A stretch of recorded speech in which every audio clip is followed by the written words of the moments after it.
Jesus was walking through some wheat fields on a Sabbath day. As his disciples walked along with him, they began to pick the heads of wheat. That's a change. The King James Version says corn. They didn't have corn at that particular point, but in King James English, corn means that little head of wheat. So the Pharisees said to Jesus, "Look, it is against our law for your disciples to do this on the Sabbath." Jesus answered, "Have you ever read what David did that time when he needed something to eat? He and his men were hungry. So he went into the house of God and ate the bread offered to God. This happened when Abiathar was the high priest. According to our laws, only the priests may eat this bread. But David ate it and even gave it to his men." And Jesus concluded, "The Sabbath was made for the good of man. Man was not made for the Sabbath." Probably few places in the Bible that cause more difficulty than the question of the Sabbath. I always chuckle over those individuals who consider themselves to be Bible believers in every single word of the Bible. Once in a while one hears somebody saying we need to return to the Ten Commandments, and yet every one of us, without exception, violates the commandment regarding the Sabbath. The only Christian group in today's world that follows the Sabbath is the Seventh-day Adventists. A return to the Ten Commandments would mean that we would do whatever we want to do on Sunday, the Lord's Day, but we would return to Saturday as the Sabbath and re-examine our commitments. So those who are the Bible believers begin to twist and turn and make all kinds of arguments which have no validity whatsoever, for there is not a single instance in the Old Testament or in the New Testament where the idea of the Sabbath is set aside. The early Christian church continued to worship in the synagogue on Saturdays. Paul repeatedly attended synagogue worship, as did Jesus, and preached in the synagogues on Saturdays. The Saturday was and remains the Sabbath. And there's no way you can change that. So the next time you're saying, "I never break the Ten Commandments," at least think about the Sabbath. It might cause us to reflect a little bit on the other. For the Sabbath is constantly broken within the Christian tradition in favor of the first day of the week, the Lord's Day, commemorating, as it came to be known, as the day of the resurrection, however you want to define that. And the church began to move more and more into the idea that it was the first day of the week which was holy to the Lord and not the seventh day, contrary to the teachings of the Bible throughout. For almost without exception, as you move through the biblical record, there's a recognition that the value of the Sabbath is a reflection of the value of God in our lives itself. For as God worked for 6 days and rested on the seventh day, so must man work for his 6 days and find rest on the seventh day. We're going to come back to that in just a moment. But you see, part of the problem that Christians had is that they were too close to the Jews, and it was difficult to tell a Christian from a Jew. The early Christian church was Jewish throughout. There were almost no Gentiles in it, and as they began to struggle with their own existence within themselves, they found that there was too easy to confuse them as though they were merely, in their own eyes, another sect of the Jews. It reflects in their choice. Why is this called a church and not a synagogue? Why? Because obviously we're Christian and not Jewish, right? You know it's a loaded question. You won't stick. You guys are getting too smart for me. You're all sitting there saying, well, I'll answer for you. You know it's a Christian church and not a synagogue. And if this were called the Pine Hill Synagogue, everybody would think that this was a Jewish affair. Now, the truth of the matter is that the word synagogue was used by the early church. For it's a Greek word which means nothing more than gathering. It is a perfectly good congregational word. We talk about the meeting house and the gathering of the Lord's people. We ought to take the word synagogue. It is a perfectly wonderful word to be used for what we hold the church to be, a gathering of those who have a commitment. But the early church recognized that if they did that, they would not be able to separate themselves in terms of their own concept, so they chose another Greek word, ecclesia, which also means gathering. And we get our word ecclesiastical, and ultimately come down to the idea of the church. It was an effort on behalf of the early Christians to separate, not in a very real social sense, but in a religious sense, themselves from their Jewish brothers. Same thing became true of Saturday and Sunday. The early Christian church, and for nearly 700 years, people worked on Sunday like any other day. Sunday was not a day of rest. It was a normal work day. Saturday was the day of rest, where there was a day of rest. People worked on Sunday, and then following their labors on Sunday would hold a service, especially in commemoration of the significance of the event in their Christian lives. 700 years. Until finally the Romans decided, after they had become, quote, Christians, that it was necessary for the Christians to establish their own day of rest. And it was decreed by the Roman emperor that no longer would you worship on Saturday, but on Sunday. No longer would there be a day of rest on Saturday, the Sabbath, but on Sunday. And they began to talk about the Christian Sabbath, meaning Sunday. And at that point, all of the obligations in their own mind was switched, 700 years after Jesus, from Saturday to Sunday. So much so that by the time our Puritan and Pilgrim fathers came to this country, they had fully established in the worst form the concept of the Sabbath. The worst form, why? Because as you begin to look at the flow of the biblical account of the Sabbath and all, you find that the Sabbath is not a sad day in the biblical record, it's a happy day. In early Judaism, the Sabbath is referred to as a queen. Early Jewish writers say one ought to wear their finest clothes and eat their best food on the Sabbath, for it is a happy, joyous day. But over a period of time, and this happens in so many aspects of our lives, over a period of time, as we begin to flow, people say to other individuals, you seem to have something, how did you get it? And they begin to build up rules and regulations that somehow or another are supposed to force you to fit a particular mold. And so within Jewish law, within Puritan law, within certain Catholic law developed in other countries, it became a very rigid institution, so that when you think of the concept of maintaining the Sabbath, you think back to the stern old days in which the grandfather sat on the porch with all of the kids who were not permitted to play, who were not permitted hardly to talk, but who had to sit there all day long and meditate upon their errors. Long church services, beginning early in the morning and running long into the afternoon with enough of a break for something to eat and then back again. Some of you can remember your own parents and your grandparents in particular, who held on to the idea that the Sabbath, not Saturday, but the Christian Sabbath, the Lord's Day, was a day in which you did nothing and no work of any kind was permitted, and it became a very sterile day, a day in which there was no freedom, a day in which there was no joy, a day in which one did not laugh, but a day in which one somehow or another felt the weight of their own guilt and sins upon them. Am I right? That's not the biblical Sabbath. For the biblical Sabbath was a happy day, a day of joy, a day in which is unique in the world. Where did the Sabbath come from? It's easy to say Moses got it from God on Mount Sinai, but scholars have tried to trace the idea of the Sabbath in other countries. In Babylonian literature, for example, there was a Sabbath. Every seventh day was an evil day.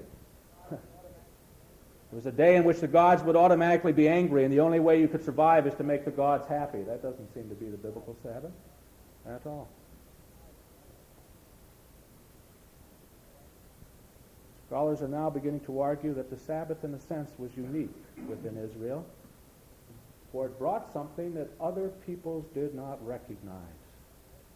And that is that every human individual has a need for regular, ongoing ceasing from work. In the ancient world, there were no days off. There were no vacation days. Most were slaves. They worked 7 days a week, every day of their life. and were happy if their life could continue with work. Only time the day might be off is on those few occasions when in the religious holidays or an occasion when they were having a political holiday, the slaves would be gathered along the sides of the roads to cheer and shout in favor of the general who was coming down the street, or the procession of priests carrying an idol to the temple. One did not have a day off. Animals were not given a day off, and suddenly in the midst of all of this comes a people who says God himself rested after his labors. And there is a need for every individual and for every animal to have rest. For when you read the Ten Commandments, it is not only the powerful man, but you give the day of rest to your slaves. You don't sit back and say, I keep the Sabbath, but my slaves, even though they may not be Jewish, don't have to keep it. You do not force others to break their day of rest because you have too much dignity within yourself and recognize the need. For after all, if God Almighty needed to rest after 6 days of creation, how much more so do I need to rest after 6 days of labor? And so it extends by very nature not only to me under God, but to my slaves and to my animals, so that there is a concept of rest, recreation, that is part and parcel of the Sabbath. Now we ought to define work. You notice I've used the word creation and recreation, recreation, and so on and so forth a number of times. And I want to define work at this particular point because work is not what we call work. Someday I'm going to do a sermon on the different concepts of work and what is meant by it, labor and all of these things. I think it's valuable. In Jewish law, work is creation. It's the only valuable work. It's got to be creative work. You cannot in Jewish law write something because you're creating something new. You cannot light a fire because you're creating something new. You cannot build something because you're creating something new. You can read a book. You can meditate. You can even put a brick on your shoulder and run up and down the stairs, which we would call hard work, hard labor, and that doesn't break the law because you're not creating anything. Unless you begin to stack the bricks in a form. Then you're creating something new. Work has always an element of creativity to it.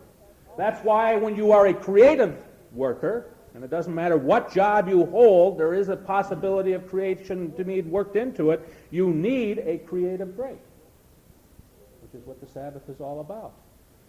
And Augie Benson, one of the great Scandinavian biblical scholars, said that the whole impact of the Sabbath in the ancient Near East was that here men were gaining dignity by a definition of work as creativity and of rest as opportunity. Now, isn't that exciting? When you begin to understand the Sabbath in our lives, and I'm not talking and debating whether it ought to be Saturday or Sunday at this point, because I don't believe we're going to go back, and I don't believe we have to, because I don't think that every single word of the Bible is true, and therefore I'm not held to holding this.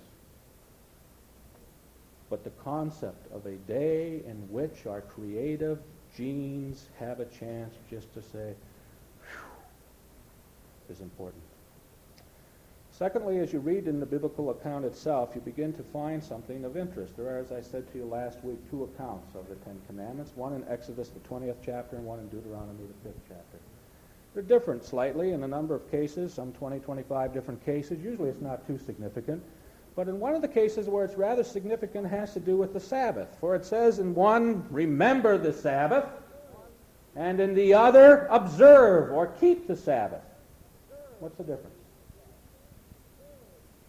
If any of you go this afternoon, this will be the only point that you'll have a little extra chance to hear again. Concept of remembering, but it'll be in a different context, so it won't be too bad. I decided that one of the problems that I have with English is that I've spoken it too long. And I've corrupted it in my own mind. I'm amazed at the number of times I go back to a dictionary and look up words that I know and find that I don't know them as well as I think I do. Christy and I are always in a debate over words. And I publicly confess for the first time, we were sitting in France, and David was getting ready to have a peanut butter and jelly sandwich. Now, we broke every rule of our existence. It's the first time in my life I've ever taken peanut butter to Europe, because they don't eat peanut butter. They don't know what it's all about. But I thought maybe David, if he could have peanut butter and jelly and at least have that sense of sanity, since he has it every day of his life, he might sort of see a continuity. So we carried 6 pounds of peanut butter with us, which was absolutely astonishing. The French people couldn't understand it. They just didn't know what was going on. But anyhow, Chrissy said to David, "Slather that peanut butter on that bread." And I said, "Slather the peanut butter on the bread? What's happened to the English language?" She said, "That's a good word." I said, "I never heard the word slather. I've heard blather, but not slather. What does it mean?" She says, "Lay it on thick." I said, "Oh, Chrissy, what's happening to you?" And she sat there and got more and more, as I'm reaming her out in my only best style, normally reserved for Ohio State, but you notice I haven't mentioned that this morning. And we came home, and one day I got the dictionary out. Slathered, to lay on thick. Amen. I went in with the dictionary and set it on the table and bowed down and asked forgiveness. What she, in typical style, gave me with a big grin. Slathered, it's a good word. So I'm going to slather it on here for just a minute. I went to the dictionary the other day to look up the word remember, because I wasn't quite sure that I knew. I sometimes get confused. I work with too many languages and age, and sometimes I run them together. What does remembered mean? If you look into the dictionary, it is intellectual recall. That's all it is. To call to your mind something that went in the past. Most of the time when we talk about remembering something, we sit down and say, "Oh, wasn't that nice? Remember when we did this, and remember when we did that, and oh, wasn't it nice?" And we smile at each other. That is not the biblical concept of remembering. I reread a book this week, Reverend Childs, on memory and tradition in Israel, in which he studies all of the uses of the verb zachar, to remember, in the Bible, and he ultimately comes to this conclusion. In the biblical concept, to remember is to take something which happened in the past and make it a real, present reality, forming and changing my life today. Remembrance is an active word, not a negative word. It means make real right now what you're thinking about from the past, which is when Jesus said, "This do in remembrance of me." He was not talking about a pietistic turning to the back and saying, "Oh, Lord, isn't it wonderful what you did?" He's talking about understanding the impact of everything he taught and lived right now and applying it to today. That's the active word. Not a mere, small turning back and smiling at the past. What's observe or keep? Observe or keep means to remember and apply it to today. That's fascinating. I have searched all of the commentaries in the Bible that I have in my library. I have searched the differences of books in terms of all of the struggle going on and dealing with the Sabbath that I read this week. I have looked into all of the biblical dictionaries that spell out these things, and every single one of them says there's a difference between what is said, observe, and remember, but not a single one is able to spell it out. Why there is a difference or what it is. But when you take these two things, I submit to you that remembering means to have it active in the life means the same thing as to keep or observe. They are parallel words, parallel concepts. And when we begin to understand that, the impact of the Sabbath is not something which is remembered intellectually, but observed. You've got to be active. There is absolutely no way in the Christian or biblical concepts of life to be passive. And to remember that I ought to keep the Sabbath and to refuse to take rest and relaxation is a travesty of what you stand for. I'm preaching to myself. I take a Sabbath rest every year. I'm terrible. I must confess, and what I'm saying right here is right pointing at me.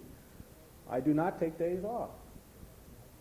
I don't know how to take a day off. My mind is always working on something, papers, ideas, phone calls, people, The only way I can get a day off, a Sabbath, is to take my time off in the summer when I just totally leave and do a totally different thing.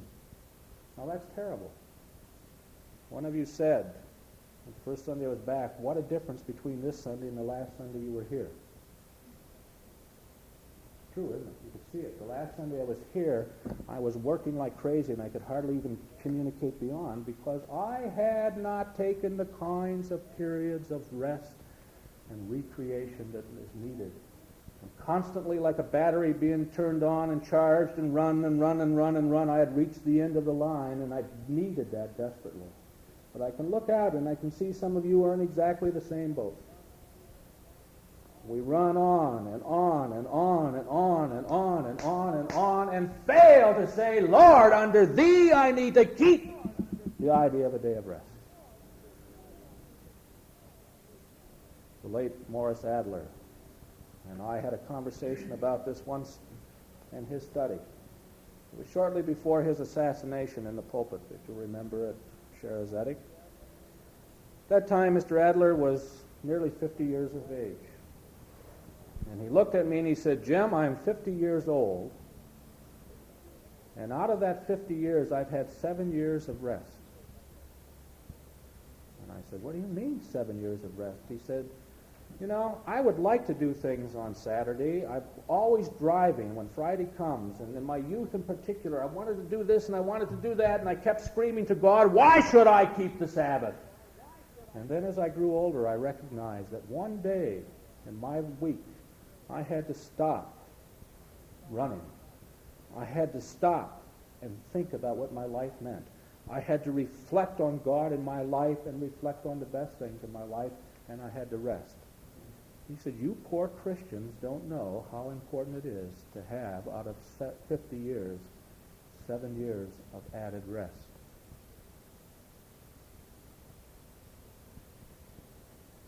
But Jesus said man was not made for the Sabbath, but the Sabbath for man, and I think this is exactly the spirit in which all this ought to be taken. For there are those who would say you ought not to do this, or you ought not to do that, or you ought not to do that. I grew up in that. I do not go to the show on Sunday. It's about the only thing I don't do, but I do not go to the show on Sunday. Why? Because my parents thought that was probably the most evil thing in the world. Now, a lot of things I do is evil. That's all right. But I do those on other days, too, so it's okay, and we never had to spell those out. But the one thing I was not permitted to do as I watched every kid in the block go off on a Sunday afternoon to the show was to go to the show. Now, that hangs on. I guarantee you I could not walk through the doors. Chrissy does. Doesn't bother me. Doesn't bother me if David goes. But there's the money. I don't mind. I just cannot walk in the doors. My stomach would turn over and I'd feel evil. Now, that's a hang-up, but you ought to know that there are those things around. It's not all bad. But you see, what it hits at is that when you begin to talk about this, we're talking about a spiritual freedom. We're talking about an actual freedom. We're talking about a development of being able to move in a Christian context. It is a dangerous development. When I first began preaching over at the First Congregational Church in Royal Oak, there was an individual in the congregation who never attended church, and he came only when I preached. He recorded my sermons, and then he would call me to his home to listen to my sermon while he instructed me on my faults.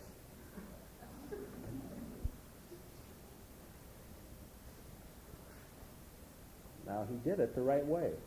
He did it lovingly. He was concerned. He wanted me to be the best preacher that I could possibly be. He spent hours going over the tapes before I did. And he had it all worked out. And he would say, now listen to this coming up. And he would listen.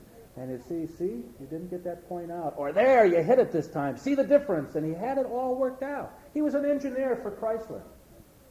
What did he know about speech making? I don't know. But he taught me so many things. Until one day he came in and he said, I think I've taken you as far as I can.